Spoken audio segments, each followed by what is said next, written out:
Bueno, un poco por ahí la idea de lo que quería contar, el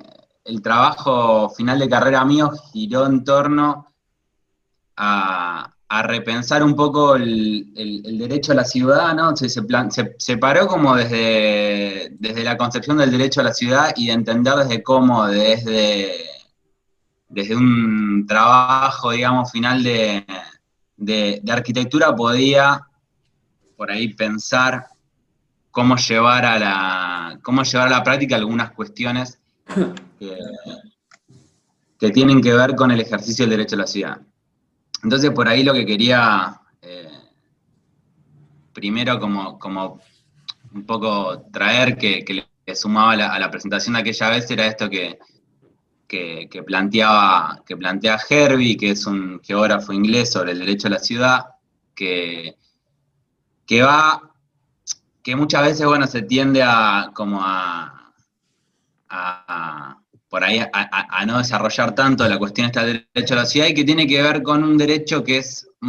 colectivo, que es un derecho que es activo y que es un derecho que excede un poco el acceso a la vivienda, sino que tiene que ver con pensar que tenemos como sociedad el derecho a acceder a un montón de los servicios y beneficios de la urbanidad, pero también la posibilidad de acceder a transformar esa ciudad y esa urbanidad en relación a lo que nuestros anhelos y nuestros deseos y nuestra voluntad como ciudadanos. Entonces, bueno, acá, en un artículo donde decía, bueno, el derecho a la ciudad es mucho más que la libertad individual de acceder a recursos urbanos. Se trata de un derecho a cambiarnos a nosotros mismos cambiando la ciudad. Es un derecho común antes que individual, ya que esta transformación depende inevitablemente del ejercicio de un poder colectivo para remodelar los procesos de urbanización. La libertad de hacer y rehacer nuestras ciudades y a nosotros mismos es, como quiero demostrar, planteaba en un artículo que se llama El derecho a la ciudad, uno de nuestros derechos humanos más preciosos, pero también uno de los más descuidados, ¿no? Como que muchas veces por ahí es más común escuchar hablar del acceso a la vivienda, pero por ahí del derecho a la ciudad no tanto. Y después al final un poco de ese artículo planteaba el derecho a la ciudad como se haya hoy constituido se encuentra demasiado restringido, en la mayoría de los casos, a una reducida ley política y económica que se halla en condiciones cada vez más de conformar las ciudades de acuerdo con sus propios deseos. Y bueno, y acá tiene que ver con que muchas veces, como ciudadanos, como habitantes de la ciudad, tenemos la capacidad de, en el mejor de los casos, a veces acceder a elegir el lugar un poco donde vivir, pero muy pocas veces a transformar esa ciudad o a transformar nuestro entorno, a no ser que estemos no sé, organizados con otros colectivos locales o con lo que fuera.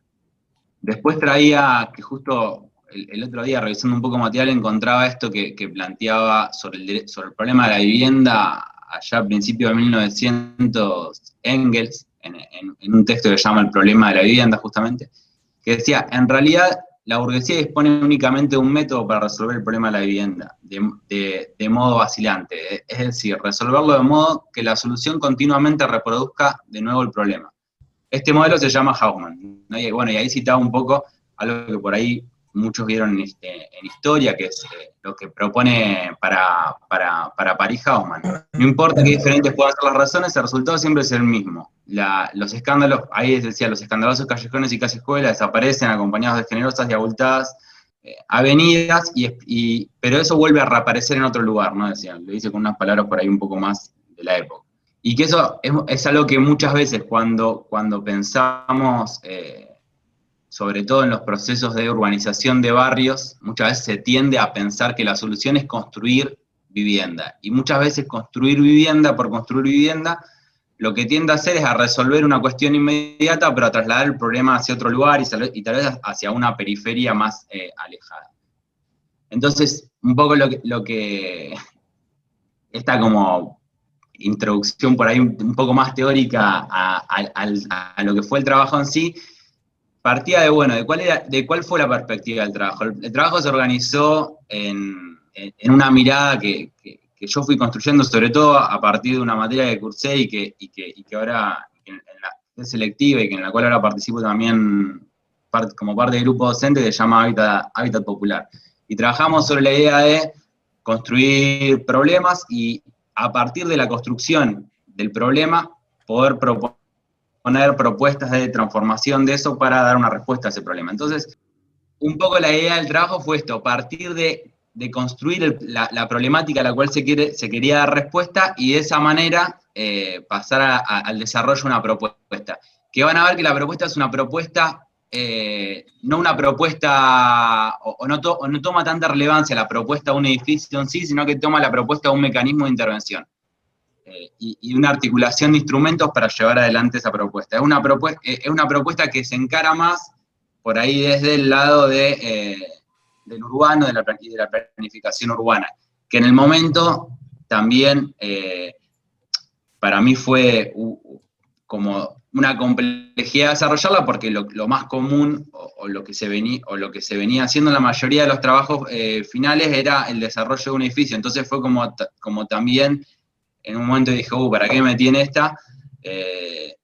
Pero bueno, finalmente se pudo desarrollar y pude avanzar, digamos, haciendo algo que era un poco lo que tenía intención, y bueno, y ahí también, por eso, un poco en ese momento había elegido la cátedra, porque sentía que era el espacio donde tenía también esa libertad de poder proponer esto y que sea, y que me apoyen, digamos, en esa propuesta. Entonces, bueno, partía de esto, de ver cómo yo hacía como una contextualización más general, ¿no? De la ciudad ideal, del modelo higienista, a la ciudad actual y cómo se había expandido en el territorio, cómo había crecido, si bien seguía respondiendo un modelo aeroportador extractivo, que tal vez sea la mayor continuidad, era un modelo mucho más intensivo en paquetes tecnológicos, donde se tendía a expandir la marcha urbana y a perder espacio la producción del cinturón hortícola. Entonces, un poco lo que empezaba a ver en ese proceso histórico era, bueno, el cambio de esta tensión del eje histórico, digamos, del eje fundacional y la salida al puerto, con la atención hacia la centralidad mayor que constituía la capital. Había hecho un análisis de cómo había crecido tomando datos de un trabajo de una docente de la facultad que se llamó Julieta Friani, había tomado datos del crecimiento de la población, de cómo se había expandido sobre el territorio, o sea, la ocupación del suelo urbano. Si vemos en realidad más o menos los colores representan intervalos de más o menos 30 años, hasta mediados del 1900 todavía ni siquiera estaba absolutamente ocupado el casco, y después se da, de ahí a principios de los 80 se termina de ocupar el casco de una primera periferia, y luego como que en los últimos, bueno, este dato arrastra hasta el 2001, ¿no? Pero en esos últimos 30 años es impresionante cómo se avanza sobre digamos, lo que eran terrenos productivos en otro momento. Después ahí van a ver que al costado, porque estas son un poco, algunos son como capturas de las láminas, van a ver que hay bastante texto, bastante escrito, que eso nada, si les interesa lo pueden, no me voy a poner a hablar de todo eso, porque por ahí estaríamos como 2 horas, pero si les interesa después lo pueden leer en profundidad. Bueno. Después, entonces, pasaba de un análisis, que acá venía un poco más la construcción más específica de la problemática, de dónde estamos hoy, que este crecimiento, digamos, lo que hacía era un rastreo de una foto de hoy, con una foto una imagen satelital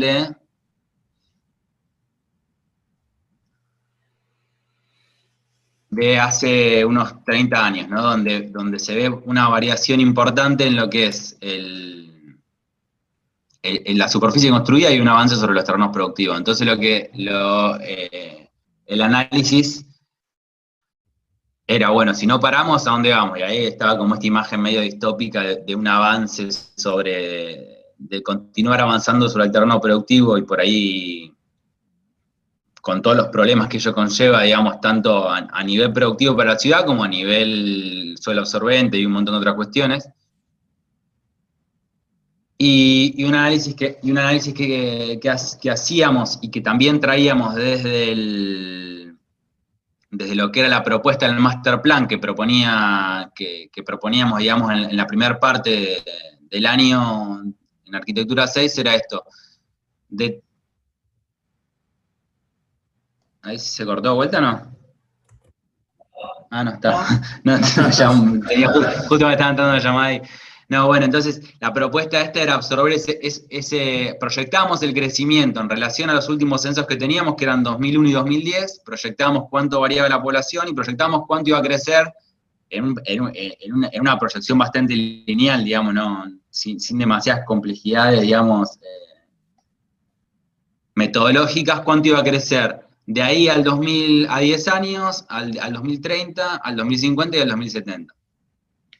Entonces lo que planteamos era, en ese momento era casi 2020, absorber el primer rango de crecimiento al 2030 a partir de la construcción de estas subcentralidades que planteamos dentro de los vacíos urbanos, y después al 2050 y el 2070 en la redensificación del tejido existente. Entonces ahí lo que yo traía era un dato en relación a la variación de la población entre el censo 2001 y 2010, en lo que es toda la región de La Plata, Berizo y Ensenada, que es una variación bastante parecida a la media a nivel país, que la población en el casco urbano creció solo un 3,5%, lo que en realidad muestra que el crecimiento y la absorción real del crecimiento poblacional se da con la expansión de la marcha urbana y no tanto con la densidad en el casco. A pesar, bueno, y esta tendencia por ahí que se veía en el censo 2001 al 2010, en estudios que hay ahora, se comprueba que continúa esa tendencia donde y bueno, y uno también recorriendo la ciudad lo puede reconocer, esa tendencia de donde el mayor crecimiento poblacional se absorbe sobre la expansión del área urbana y no sobre una ocupación del casco. Entonces, bueno, lo que ahí venía era un análisis de lo que proponía el Código de Ordenamiento Urbano en relación a la posibilidad de tomar este crecimiento que el planteo era tomarlo dentro de una densificación del casco. Y bueno, si veíamos el casco, el código en realidad excedía por mucho el potencial, digamos, de población, digamos. Sin premio, lo que planteaba el código sin premios permitía absorber 4 veces la población de ese momento y con premios 6 veces la población de ese momento, que era mucho más de lo que estaba proyectado crecer en el mediano plazo, en esos 50 años. Entonces, en realidad, lo que analizaba era que lo que venía a hacer era a desregular un poco la construcción del casco, lejos de orientarla o de conducirla, digamos, hacia absorber ese crecimiento poblacional, que por ahí es en general los argumentos que suele tener. Entonces, cuando iba a esto de la propuesta, lo que les comentaba recién, de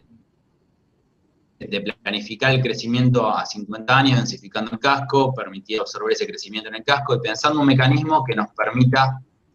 lograr esa densificación. Entonces ahí venía una pequeña justificación del porqué de eso, que tiene que ver con la economía y la eficiencia, aprovechando la infraestructura urbana, los equipamientos existentes, con la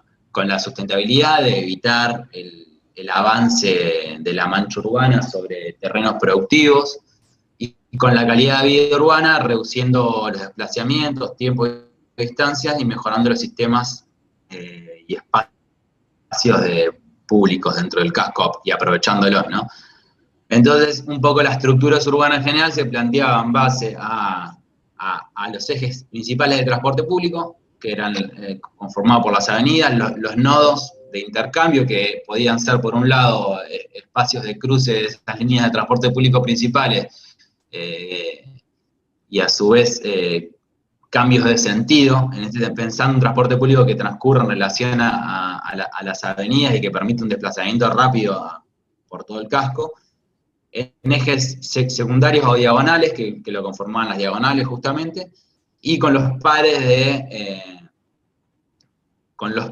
de las avenidas, es decir, las calles paralelas a cada avenida, que por hoy funcionan como paras en el sentido que van en el mismo sentido que el carril de ese lado de la avenida, como sectores de transporte motorizado individual, y los interiores de esos grandes bloques de 6x6 manzanas como espacios donde primaba el transporte peatonal o no motorizado.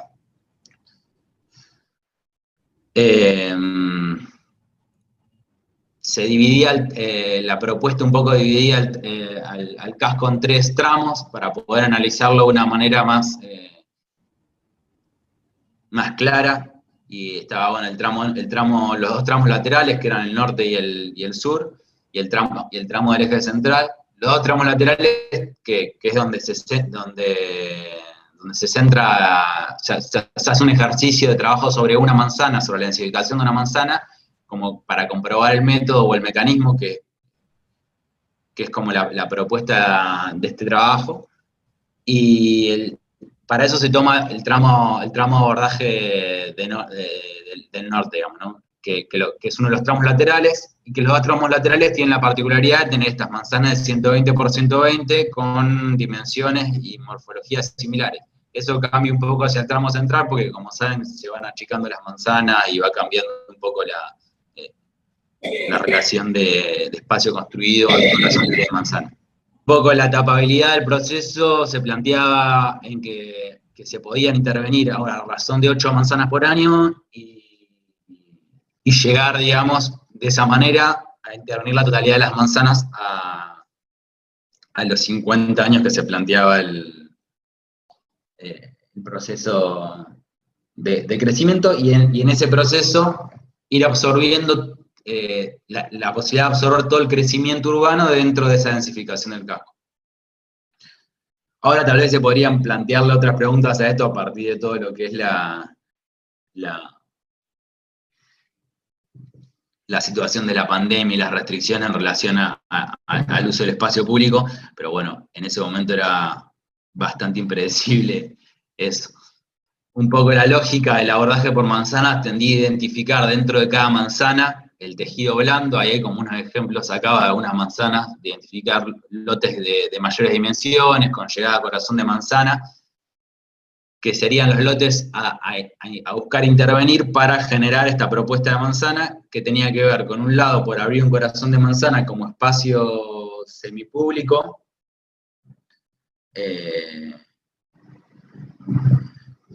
que pueda ser como un espacio intermedio, semipúblico, perteneciente a cada manzana, y por otro lado, con acceder hacia esos corazones semipúblicos por la intervención de estos lotes y generar un inicio de densidad. Acá, bueno, había como un análisis de los distintos tipos de manzanas, y un poco la que nos centrábamos en este análisis eran las de 120 por 120, que les decía que son casi todas las que están en los 2 laterales, salvo en la parte circundante al eje central. Había un análisis de la densidad o la morfología que proponía distintas formas. Bueno, está, porque para llegar a esa densidad, una propuesta que había, o sea, la propuesta que se planteaba era dividir esa densidad por superficie, ¿no? Entonces, empezar a ver cuánta densidad deberían absorber las distintas manzanas, donde había una mayor densidad para las manzanas que estaban, los frentes que estaban frente a redes principales de circulación, y una menor densidad hacia el interno de los barrios, que era un poco el plano este que aparecía acá, ¿no? Donde aparecían la mayor densidad en lo que vemos como rojo, después lo naranja, y después lo celeste. Que un poco lo que tenía que ver era con responder con mayor densidad y mayor cantidad de población en las avenidas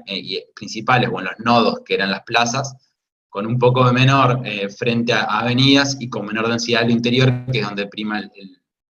la escala más estacional. Y si se pierde o si no se entiende algo, me cortan. Igual voy a tratar de como ir redondeando para que no se haga mucho más largo.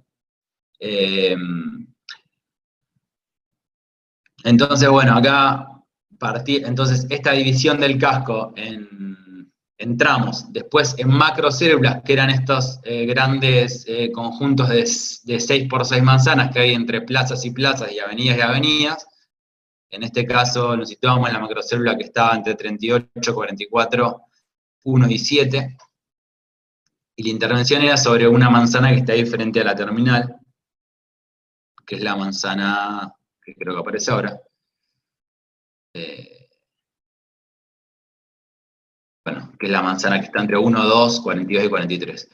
Un poco el armado de esta macrocélula más en detalle tenía que ver con esto, con estar circundada en los cuatro vértices por espacios públicos que a su vez se planteaban como nodos de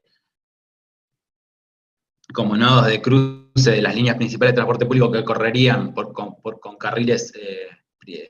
digamos, prioritarios por las avenidas. Frente a esos nodos,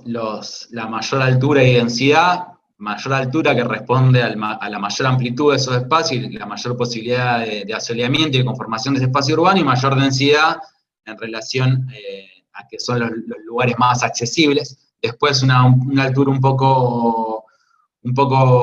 menor y con un poco menor densidad, pero igualmente alta frente a las vías principales de circulación, que serían las avenidas, y una menor altura y menor densidad hacia el interno de esa macrocélula que vendría a estar formada por esas 4 avenidas. Con una diferencia de un nivel frente a los pares de avenida y a las diagonales, como para terminar de conformar ese espacio urbano. Un poco la propuesta partía de eso, ¿no? De pensar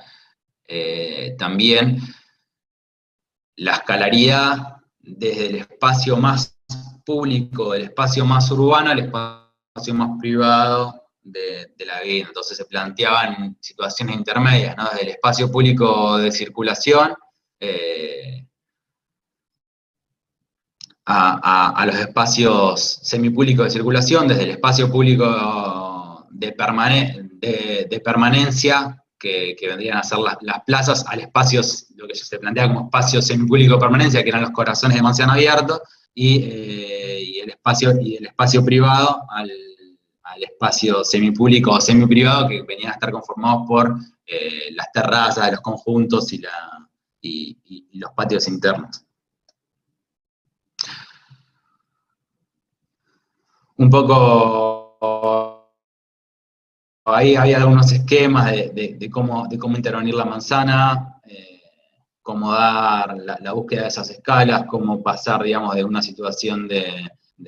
un proceso de consolidación de la manzana sobreconstruida, la apertura, la continuidad del espacio público hacia el interior de la manzana, abriendo los corazones de manzana, y la búsqueda de esponjar un poco los volúmenes construidos que quedan al interior de la manzana para lograr mejores condiciones de ventilación y de aislamiento, que también se ven en muchas manzanas que están sobreconstruidas, ¿no? Entonces ahí aparecía esta lógica. Desde un primer análisis de manzana, de detectar las parcelas potenciales con un tejido blando, la apertura de pasajes al corazón de manzana, el completamiento y consolidación de 9 frentes, con mixtura de uso frente al corazón de manzana, y el esponjamiento de los volúmenes construidos y la construcción y densificación de la manzana para lograr la densidad propuesta. Y ahí, bueno, aparecían unas propuestas de cómo intervenir en manzanas de distinto ancho, ¿no? Que eso después lo pueden chusmear, en relación a dimensiones del pasaje, división del programa en altura, volumen resultante, según la altura, según la ubicación de la manzana y de la parcela. Entonces, bueno, estaba como esa modelización en parcelas, según el frente, si hacia avenida, hacia espacio público o hacia calles internas, según si de hacia... Y según si la parcela tiene hasta 11 metros de ancho, hasta 16 metros de ancho, hasta 30 metros de ancho y hasta 40 metros de ancho, como una propuesta de codificar o direccionar, digamos, la forma de ocupación de esas manzanas con mínimos y máximos, que después la idea era no hacer un proyecto en sí de esa intervención, sino dar lineamientos de esos proyectos. Esto, como les decía hoy, esto se llevaba como como se hacía un pequeño ejercicio en una manzana, que era esta manzana de 1,43, 2 y 1, entre 1, 2, 42 y 43, ¿no? Que es esta que aparece acá, el análisis del parcelado, la elaboración de llenos y vacíos, la detección de usos obsoletos o posibles de ser intervenidos, y a partir de eso la propuesta, que tenía que ver con, bueno, empezar a abrir esos espacios, generar la apertura en el corazón de manzana y generar distintas situaciones que den hacia ese corazón de manzana, que nos permiten enriquecer el espacio público por un lado y por el otro lograr una mayor densidad. Aparecían estos cortes, esquemas de cortes urbanos según los frentes de la manzana, el corte frente a Avenida 1, logrando mayor altura con retranqueo, o el corte frente a calles internas con la estructura de la calle, los espacios de estacionamiento y los espacios de circulación. Y bueno, y acá está como los distintos momentos, ¿no? De intervención, de un primer momento de intervención sobre el lote de mayor dimensión, que era después sobre el que se hacía un pequeño prototipo.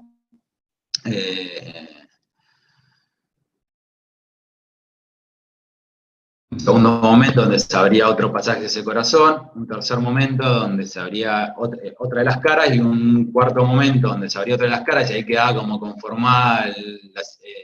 ese corazón con los pasajes, y un momento final donde se terminaba de abrir el corazón de manzana de 40x40, que no es algo tampoco muy raro, sino es algo que hoy por hoy plantea el código, pero bueno, que muchas veces no está, no la apertura de esto como sin público, sino dejar libre ese corazón de manzana. Bueno, lo que se planteaba acá era, bueno, la apertura de ese espacio como espacio semipúblico. Y bueno, y acá había como el desarrollo por ahí un poco más en plantas de arquitectura de uno de los modelos, ¿no? Con una lógica de un armado estructural modular que nos permitiera generar lo que planteaba como este suelo en la altura, el sistema de paredes, núcleos sanitarias y instalaciones para sistematizar esa construcción, el sistema, bueno, de pluviales con tanques de aliviamiento y para digamos, para regar y para el mantenimiento del espacio de ese corazón semipúblico, para los sistemas de instalaciones eléctricas, y bueno, el conjunto de sistemas funcionando en conjunto. Un poco ahí hacía como un recuento de la llegada a ese proceso en relación al recorrido que yo había hecho en la carrera, ¿no? Desde el primer momento del pasaje urbano que habíamos trabajado en la cátedra, hasta después la intervención en el master plan, y bueno, y atravesada por un montón de otras cosas, ¿no? Con el proceso que para mí fue importante de planificación, del desarrollo en hábitat, después con algunos encuentros que participé y organicé también, como el Minga Habitat, el cuarto encuentro latinoamericano de arquitectura que se hizo en la FACU, y un proceso de investigación que hice y que un poco me daba en ese marco, o que iban en el sentido de esa búsqueda, ¿no? Y ahí aparecían como estas ideas de lo que después trataba de reflejar en el trabajo, que iban desde la búsqueda del pasaje de lo público a lo privado, el recorrido, las distintas escalas, tratar de generar esos espacios, esas escalas de apropiación, de pensar de que la vivienda y que la ciudad tiene que generar no solamente espacios públicos de grandes dimensiones, sino también espacios que nos permitan un mayor sentido de pertenencia y una apropiación que entiendo que son como fundamentales para después poder sentir como propio eso y intentar transformarlo e intentar ejercer ese derecho a la ciudad. Y bueno, y después lo que para mí era un poco central era cómo eso se podía, después aparecían un par de imágenes, pero cómo eso se podía llevar a la práctica. Entonces había como un diseño de una política pública de generación de suelo urbano accesible. Por esto que les comenté al principio, el tema no es la densidad en sí, porque hoy la posibilidad de generar densidad está, sino el tema es cómo generas una densidad que realmente sea accesible y que dé respuesta a la necesidad de suelo y de vivienda para de esa manera evitar, digamos, que se avance sobre terrenos productivos, evitar que la ciudad se extienda al infinito, evitar generar costos adicionales de llevar infraestructura, de llevar transporte público a lugares que son inaccesibles, y a su vez generar una mejor calidad de vida urbana para los habitantes de la ciudad y para los habitantes de los futuros habitantes que si no terminan yendo a sectores muy periféricos. Entonces, un poco esa política pública se estructuraba en una serie de ejes que tenían que ver con un lado, con la generación de recursos para desarrollarlo, entonces aparecía lo que era la regulación y captación de recursos, que bueno, que ahí después, en lo finito del laburo, cada uno está desarrollado, se pueden desarrollado sintéticamente, ¿no? Se pueden chusmear como para ver cómo se articulaba. Son todos instrumentos que no son cosas que se me ocurrieron a mí o que inventé de la nada, sino que son instrumentos que están disponibles en el marco legal vigente, la 89.2 en provincia, o en la ley de acceso justo al hábitat, y que en realidad tiene que ver con, tiene que ver con una voluntad de articular una serie de instrumentos y poder llevarlo a la práctica, lo cual no quiere decir que sea simple o que sea factible políticamente en el contexto actual o que haya, digamos, un desarrollo de la conciencia política a nivel ciudad que haga que esto sea posible o que no presente oposiciones, ¿no? Pero que sí es posible en el marco legal vigente y existente sin necesidad de plantear algo muy loco o muy utópico. Entonces aparecían, ¿no? Esta serie de instrumentos articulados desde la regulación y captación de recursos con impuestos a la vivienda ociosa y a la vivienda vacante, o la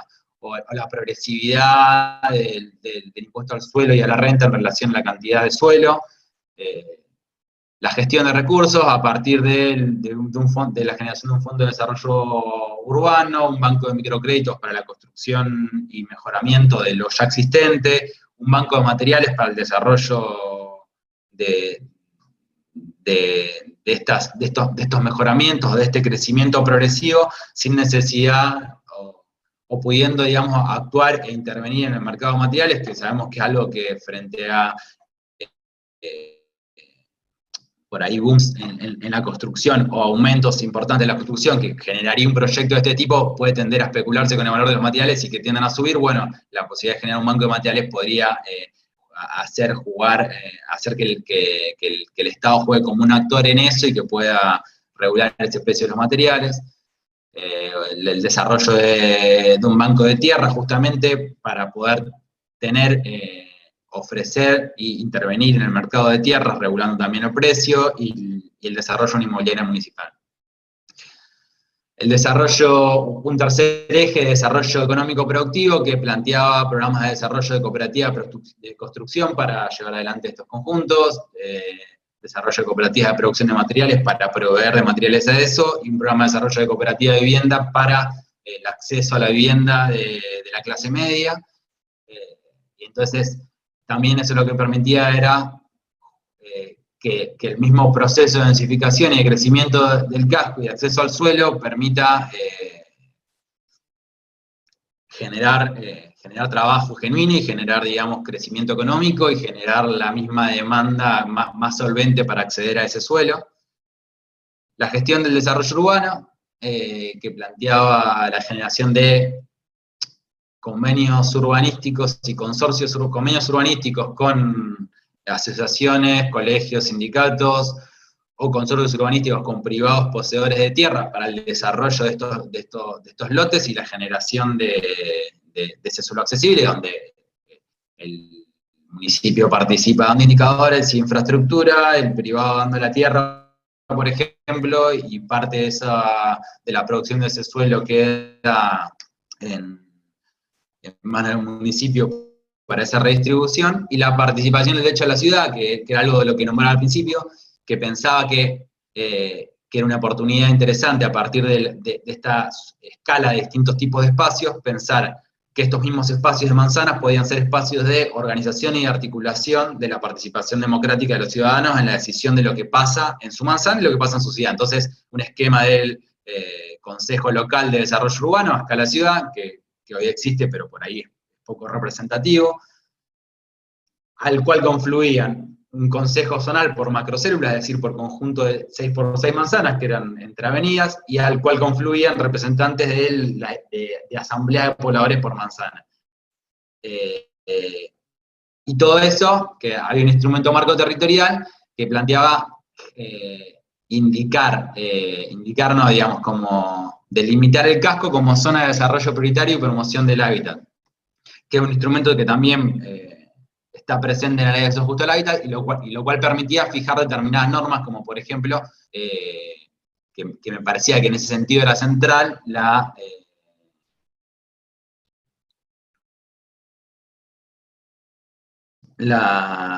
definición de una restricción al dominio para que la generación de estas nuevas unidades no puedan concentrarse en más de una por propietario, ¿no? Entonces generar este desarrollo de suelo urbano en altura con el fin de, como se hace, por ejemplo, en los programas de lotes con servicios, con el fin de vivienda única y de carácter permanente. Entonces eso lo que permitía era que de pronto la ciudad se vuelva a empezar a llenar porque empieza a haber propietarios que habiten esa ciudad y no, por ahí como si vemos el dato, por ejemplo, si entramos a la idea y vemos el mapa de porcentaje de inquilinos y de propietarios en la ciudad, vemos que en el casco urbano es muy bajo, hay casi un 70% de inquilinos. Entonces, bueno, tratar de un poco de revertir eso y empezar a generar de que esta generación de suelo, pensar estos instrumentos para que esta generación de suelo no sea una generación de suelo que se vuelva a concentrar en algunas pocas manos, sino que es una generación de suelo que permita un acceso al suelo urbano a sectores que hoy no acceden al suelo urbano. Y un poco esa era la perspectiva del laburo. Bueno, no sé, mucho más, pero creo que hasta ahí estaba. Después ahí aparecían algunas imágenes, pero bueno, las pueden chusmear directamente en el trabajo. Perspectivas de los distintos espacios, del corazón de manzana, de los conjuntos, etc. Bueno, creo que hasta ahí. Gracias, disculpa que me extendí un poco en tiempo por ahí.